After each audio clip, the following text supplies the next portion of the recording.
अस्सलाम वालेकुम, मैं हूं डॉक्टर मोहम्मद आसिम फार्मासिस्ट और आप देख रहे हैं द इंटेलिजेंट ब्रेन। अक्सर लोगों का क्वेश्चन है कि चेन फार्मेसीज कैसे बनाई जाएं और क्या एक लाइसेंस पे आप मतलब एक चेन फार्मेसीज बना सकते हैं या नहीं। तो सबसे पहले तो मैं आपको ये क्वेश्चन का जवाब दे दूं कि एक फार्मेसी एक ही लाइसेंस पे खुल सकती है या एक लाइसेंस एक ही फार्मेसी के लिए होता है। ये पूरी दुनिया में सेम रूल है। तो अपने माइंड में ये बात क्लियर कर लें कि एक लाइसेंस पे डिफरेंट फार्मेसीज नहीं खुल सकती।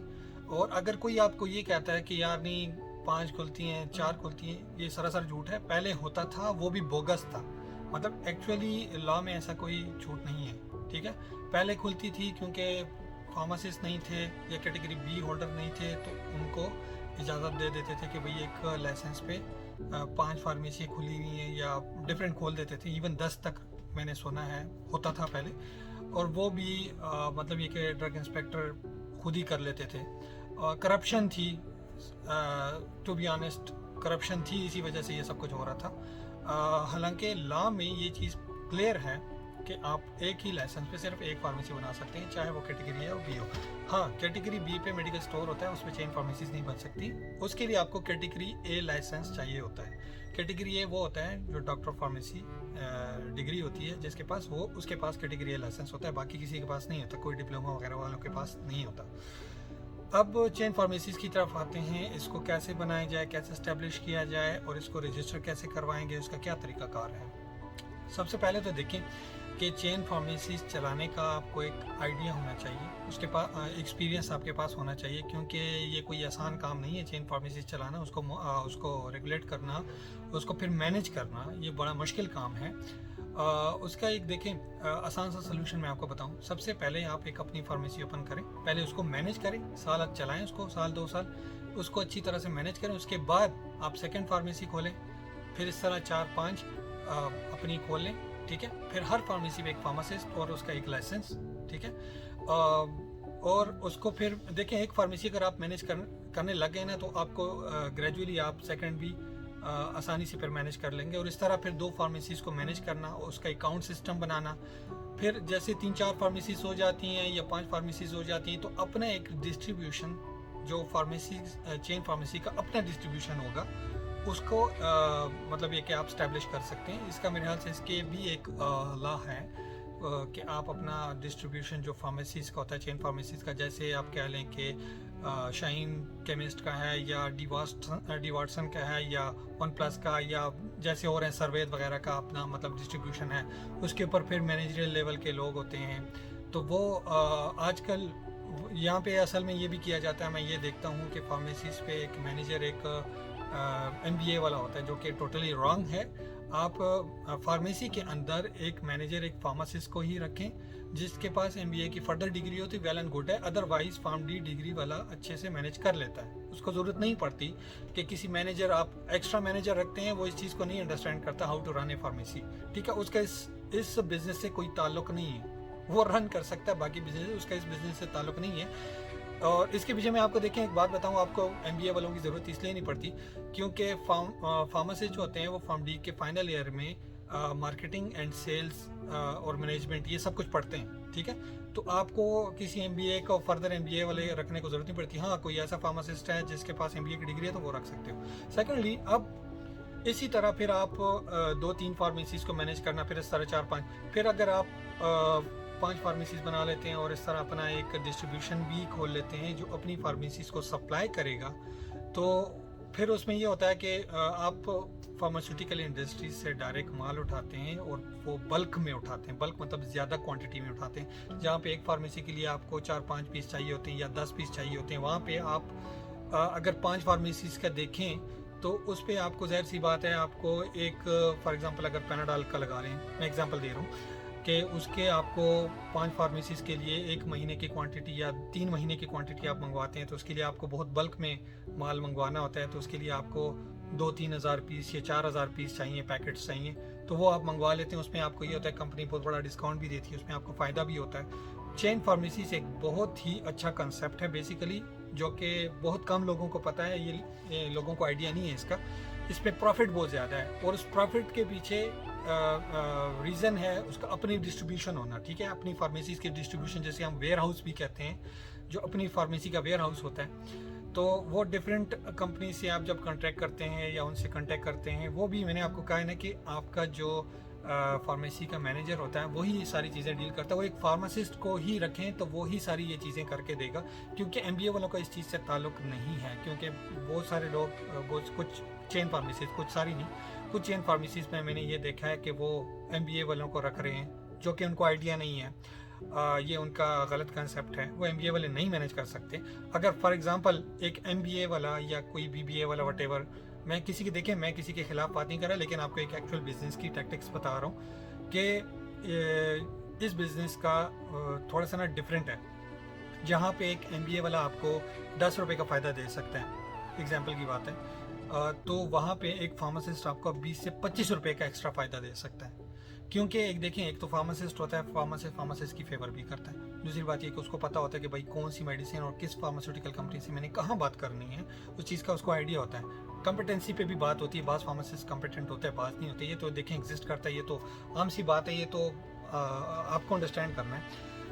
अब वहाँ पे आप अगर अपना डिस्ट्रीब्यूशन वगैरह वैसे वेयर हाउस बनाते हैं तो उसमें आप कॉस्मेटिक वगैरह भी, उसके अपना एक रूल्स हैं, ठीक है, उसके अपने रूल्स हैं, वो भी आपको फॉलो करने होंगे। ज़ाहिर सी बात है, वहाँ पे एसीज रिक्वायर्ड होंगे, एक टेम्परेचर रिक्वायर्ड होगा, वहाँ पे वेयर हाउस के लिए अपने लोग उसको रिक्वायर्ड होंगे, जो कि सप्लाई वगैरह पैकिंग के लिए और मैनेजमेंट करने वाला जो एंट्रीज़ वगैरह होंगी। अकाउंटेंट अलग से चाहिए होंगे। हाँ, अकाउंटेंट के लिए आप एमबीए वगैरह लाजमी बात है, उसको तो रखेंगे, तो वो रिक्वायर्ड होता है। हाँ, एक फार्मेसी है जिसकी सेल वगैरह बहुत ज़्यादा है, तो वहाँ पे डेटा एंट्री ऑपरेटर या इस तरह कोई अगर रखते हो तो वो तो जाहिर सी बात है उन्हीं के अंडर आता है। तो ये सारी चीज़ें होती हैं कि स्टेप बाय स्टेप आप करोगे तो आपको ज़्यादा फ़ायदा होगा। तो अच्छा, इसमें प्रॉफिट रेशो भी मैं आपको बता दूं कि प्रॉफिट रेशो जो होती है ना, बेसिकली तो आपको जनरली देखें तो एक हर फार्मेसी के 15% या 14%, अगर क्यों डिस्ट्रीब्यूशन से डायरेक्ट माल आता है, फार्मेसी वाले मंगवाते हैं, तो 15% या मैक्सिमम कोई 5% या 10% एक्स्ट्रा दे देता है, जो कि इम्पॉसिबल होता है। यूजुअली 5 या 4% ही देते हैं, इतना ज़्यादा नहीं देते। बहुत कम प्रोडक्ट होती हैं जिसमें बहुत एक्स्ट्रा मार्जिन देते हैं, जैसे लोकल प्रोडक्ट होती है, लेकिन उसमें इतना फ़ायदा नहीं होता है। ज़ाहिर सी बात है, वो एक तो एफिकेसी का प्रॉब्लम हो जाता है, दूसरी बात ये है कि वो इतने पॉपुलर नहीं होते प्रोडक्ट्स, तो इसीलिए वो निकलते नहीं हैं। और दूसरी बात, थर्ड जो उसका मेन इशू है ये है कि फार्मासिस्ट हर फार्मेसी पे अवेलेबल नहीं होता और वो इस चीज़ को ओबे नहीं करते। आम बंदा होता है, उसको तो नहीं पता होता कि भाई मैंने कौन सी चीज़ पुश करनी है, वो बस उठा के निकाल के दे देता है। तो फार्मासिस्ट होता है, उसको पता है, अगर कोई आता है फॉर एग्जांपल ये बात करता है कि मुझे फ्रॉम प्रॉब्लम है, तो वो उस चीज़ के मुताबिक मेडिसिन उठा के दे देता है। तो इस तरह डिफरेंट ब्रांड भी निकलते हैं, तो उसकी प्रमोशन भी होती है, जो कि गल्फ कंट्रीज़ या बाकी कंट्रीज़ में ये सब कुछ होता है। फार्मासिस्ट हम खुद सब कुछ करते हैं, तो उसके लिए जैसे मेडिकल रैप्स वगैरह आते हैं तो वो खुद आते हैं, हमारे पास आते हैं डायरेक्टली फार्मेसीज़ में, और वो भी फार्मासिस्ट ही होते हैं यहाँ पे गल्फ कंट्रीज़ में या बाहर जितने भी कंट्रीज़ हैं सब में यही होता है। पाकिस्तान में ज़रा सा आपको पता ही है, ज़रा हालात ज़रा डिफरेंट है। अभी थोड़ा सा इम्प्लीमेंटेशन की तरफ जा रहे हैं, हालात बेहतर हो रहे हैं। तो मैनेजमेंट वगैरह ये सब कुछ एक फार्मासिस्ट वगैरह करे, जो कि एक्सपीरियंस्ड हो। सबसे पहले अगर आपने डिस्ट्रीब्यूशन वगैरह चेन फार्मेसी स्टार्ट करनी है तो एक फार्मासिस्ट से स्टार्ट लें जो एक्सपीरियंस्ड हो, इस चीज़ों को आपको गाइड कर सकता है, और किसी चेन फार्मेसी से आप हायर करवाएं उसको, ठीक है। पर अगर उसके लिए आपको एक्स्ट्रा सैलरी भी देनी पड़ती है तो वो भी हो जाएगा। हाँ, जो प्रॉफिट की बात मैं कर रहा था तो वो ये थी कि जब आप डिस्ट्रीब्यूशन के लिए माल मंगवाते हैं तो वो अगर जब कंपनी से आप माल करते हैं डायरेक्टली या उनकी डिस्ट्रीब्यूशन से माल उठाते हैं तो वो आपको एक्स्ट्रा परसेंटेज 10 to 20% एक्स्ट्रा देते हैं आपको। तो ज़ाहिर सी बात है, अगर आपको एक चीज़ जहाँ पे 100 रुपये की एक चीज़ है, आपको एक सिंगल फार्मेसी के लिए 85 रुपये की मिल रही थी, वही चीज़ आपको मिलेगी 75 रुपये की, 70 रुपये की, या इससे भी कम मार्जिन पे। बाज़ कंपनीज होती हैं जो 50% पे भी दे देती हैं, बाज़ डिपेंड करता है कंपनीज़ पे भी। वो जो लोकल कंपनीज़ हैं वो तो फिर जाहिर सी बात है, मैंने देखा है कि 70% 80% तक भी प्रॉफिट देती हैं। वो डिपेंड करता है, मैंने आपको कहा ना, बहुत रेयरली इस तरह होता है। वो भी अंडरस्टैंड करना, कुछ लोग कहते हैं कि यार ऐसे कैसे होता है, ये वो इस तरह की बातें करते हैं, उनको पता नहीं है एक्चुअली, वो मार्केट में घूमे नहीं होते, या अगर घूमे तो उनको एक्चुअली स्टोरीज़ का नहीं पता, क्योंकि ये सब कुछ हम खुद कर चुके हैं। 80% तक भी प्रॉफिट देते हैं वो लोग। तो ये आप पे डिपेंड करता है एक फार्मासिस्ट पे कि वो आपको कहाँ से माल उठा के ला के देता है, किस कंपनी से बात करता है, क्योंकि डिफरेंट डिस्ट्रीब्यूशंस या कंपनी से डायरेक्ट भी माल उठाना होता है तो वो आप कंपनी से, उस कंपनी से डायरेक्ट कांटेक्ट करवाएंगे, तभी जाके ये काम आपका बनेगा, एक्स्ट्रा परसेंटेज आपको मिलेगा। तो इसमें देखें, जहाँ पे फॉर एग्जांपल आप डिस्ट्रीब्यूशन से 15% उठाते हैं, वहाँ पे आपको अगर डिस्ट्रीब्यूशन पर डायरेक्ट माल आता है आपको 30% में मिल रहा है, आपको 25% में या एक्स्ट्रा इस तरह मिलता है, टोटल की बात कर रहा हूँ। तो अगर 30% में भी मिलता है, 25 की लगा लें, चलिए 25 में भी आपको मिल रहा है, तो अगर अपनी फार्मेसी भी जहाँ पे आपको 15 रुपये का फ़ायदा हो रहा है, वहाँ पे 25 या 30 रुपये का फ़ायदा होगा। तो फ़ायदा है ना अपनी डिस्ट्रीब्यूशन का। अगर उसमें सैलरीज अगर आप किसी को देते हैं तो देखें, एक तो रिज़्क किसी का लगा हुआ है, ठीक है। दूसरी बात ये कि रिज़्क शेयर करने से बढ़ता है। जहाँ आप डिफरेंट लोगों को रखेंगे वहाँ पे उनका हो सकता है उनकी किस्मत से भी आपको रिज़्क मिले, ये चीज़ भी अपने माइंड में रखें। तो ये चीज़ें जो है, तो चेन फार्मेसीज़ को इस्टेब्लिश करने का बेहतर तरीका, start from the one business, then go ahead, आगे जाएं, उसको 2, 3, 4 इस तरह, फिर आप उसको एक्सटेंड करें। पहले 5-6 फार्मेसीज़ का डिस्ट्रीब्यूशन वेयर हाउस बना के उसको इस्टेब्लिश करें, फिर आराम से स्लोली ग्रेजुअली उसको इंक्रीज़ करें और फिर मज़ीद जाएँ आगे। क्योंकि ये मैनेज करना, जो मेन चीज़ इसमें आती है मैनेज करना, ठीक है। क्योंकि कोई आसान काम नहीं है कि आप 2-3 फार्मेसीज़ खोल रहे हैं, वो किसके हवाले करेंगे। अगर फॉर एग्जांपल अपने किसी भाई वगैरह को भी मैनेज बना देते हैं, तो उसको भी मैनेज करने का तरीका देखें, ऑडिट करना। एक फार्मेसी का ऑडिट करवाना फॉर एग्जांपल, उसके लिए अलग टीम होती है, ठीक है। अगर आप इंटरनली अपनी उस टीम को रखें, जैसे हमारे चेन फार्मेसीज थे, हम उसमें इंटरनली टीम होती थी। अगर किसी फार्मेसी का करना था, मैनेजर होता था फार्मेसी का, और डिफरेंट लोग आ जाते थे, वो मतलब एक एक रैक पकड़ लेते थे, उसके मेडिसिन गिनते थे भाई कितनी है, वो फिर उसको टैली करते थे कि सॉफ्टवेयर में कितनी अवेलेबल है, तो उस हिसाब से देखते थे। जो डिफरेंस आता था तो उस हिसाब से फिर मतलब ये कि उसकी डिडक्शन होती थी। तो ये मतलब ये कि मैनेजर के ज़िम्मे होता था या डिफरेंट स्टाफ से कटता था, तो स्टाफ से डिडक्शन होती थी। ये मैं वैसे एक आइडिया दे रहा हूँ, ज़रूरी नहीं आप इसी को फॉलो करें, लेकिन ये कि हम इस तरह करते थे, तो उस तरह मैनेज भी होता था डिफरेंट फार्मेसीज़ का। उसमें ये टेंशन नहीं होती थी कि भाई एक मतलब ये कि आप टेंशन लेते हैं कि यार कहीं चोरी ना हो जाए या स्टॉक ऊपर नीचे ना हो जाए। होता है, ऐसे एक्चुअली होता है, क्योंकि जाहिर सी बात है किसी पर फुली ट्रस्ट नहीं कर सकते। तो जाहिर सी बात है, अगर आप ये सॉफ्टवेयर और इन चीज़ों को, एक अच्छा सॉफ्टवेयर आप लगाएं और ये ऑडिट का सिस्टम रखें, ठीक है, वो बेहतर ऑडिट के सिस्टम या बेहतर गाइड आपको ACCA वाले या MBA वाले कर सकते हैं, ठीक है। क्योंकि ऑडिट करना ये उनका काम होता है, वो आपको अच्छे से गाइड कर सकते हैं कैसे ऑडिट करना है। हाँ, वो उसमें फिर डिफरेंट टीम्स होती हैं जो फार्मेसीज़ का ऑडिट्स पहले से कर चुकी होती हैं, उनको पता होता है कि हमने कैसे ये सब कुछ करना है, एक एक चीज़ गिननी है, और उसको भाई इतने बॉक्स पड़े हैं, सिस्टम में इतने बॉक्स हैं, तो वो उस हिसाब से टैली करते हैं, वो उसका प्रिंट आउट निकालते हैं, फिर उसको थोड़ा टाइम टेकिंग है, लेकिन वो उनका काम होता है। तो वो आप इंटरनल टीम भी अपनी बना के, ऑडिट टीम होती है जिसको, जो फार्मेसी के वेयर हाउस को भी मैनेज करे और इधर भी मैनेज करे। तो उसमें ये होता है कि आपको ये टेंशन नहीं होगी कि भाई कहीं कुछ चोरी होगी या अप एंड डाउन है।